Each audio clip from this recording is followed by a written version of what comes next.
Hey guys, wanted to show you this chimney here real quick. I'm not actually going to make a video on how to repair this just because it's so cold right now and I don't have a cameraman or anything, but let me show you this real quick. This might be one of the worst I've ever seen. So I already pulled this out from underneath here. Let me just put it back to how it was so you can see what it was like. This is basically what it looked like when I got to it, except that I chipped a little bit of caulk out of this corner just so I could see what was going on. There's a bad leak inside and there just simply is no wonder. So this corner here, bunch of caulk built up in there that I chipped away. There is obviously a piece of flashing under this caulk, which, I mean, great, but all this water here, really this caulk had broken down and was brittle, and so it could really just get right in there. And so underneath there is, I don't know if you can see it, no step flashing at all. So all they have is this on the side, coming out on the roof here a little bit, no step flashing.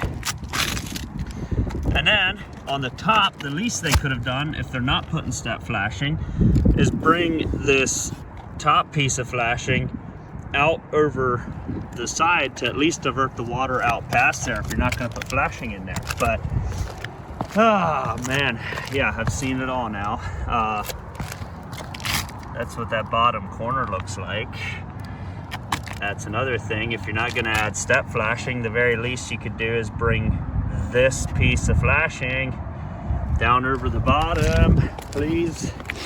And then we've got this.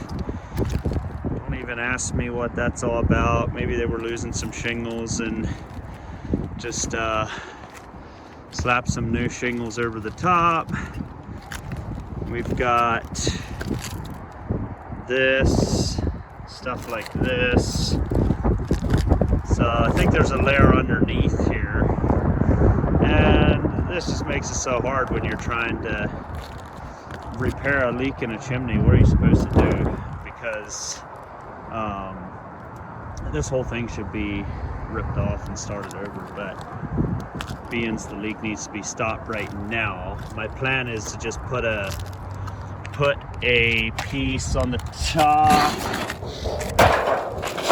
like such to divert the water, and I'm just going to make it shoot way out past the top for now. And then we've got this that I'm going to grind into the chimney, bring down over top of there, and that's going to be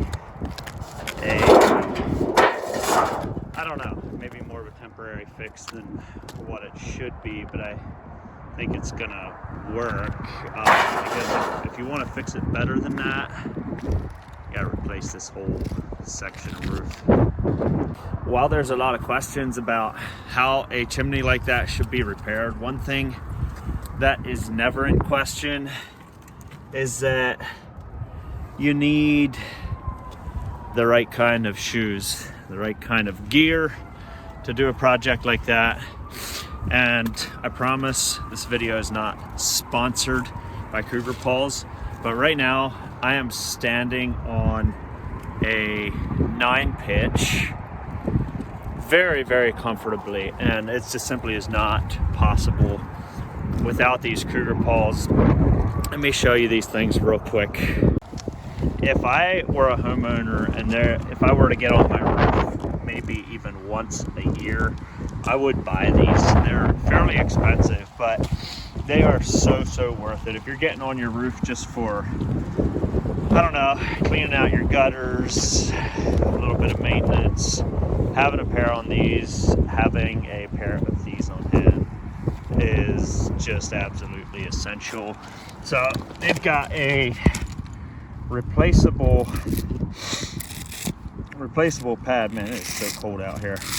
Replaceable pad on the bottom with Velcro. They stick super well, and they got this little strap over the top. Mine are all dirty from rubbing caulk on them. They have this strap over the top to kind of give it some extra just kind of extra stabilization when you're on a steep pitch. But I can stand on a 9 pitch without any problems at all. And again, this video is not sponsored by Cougar Paws, but I am such a firm believer in Cougar Paws that I wanted to tell you these are truly a difference maker, and I'll have a link to these in the description if you're interested.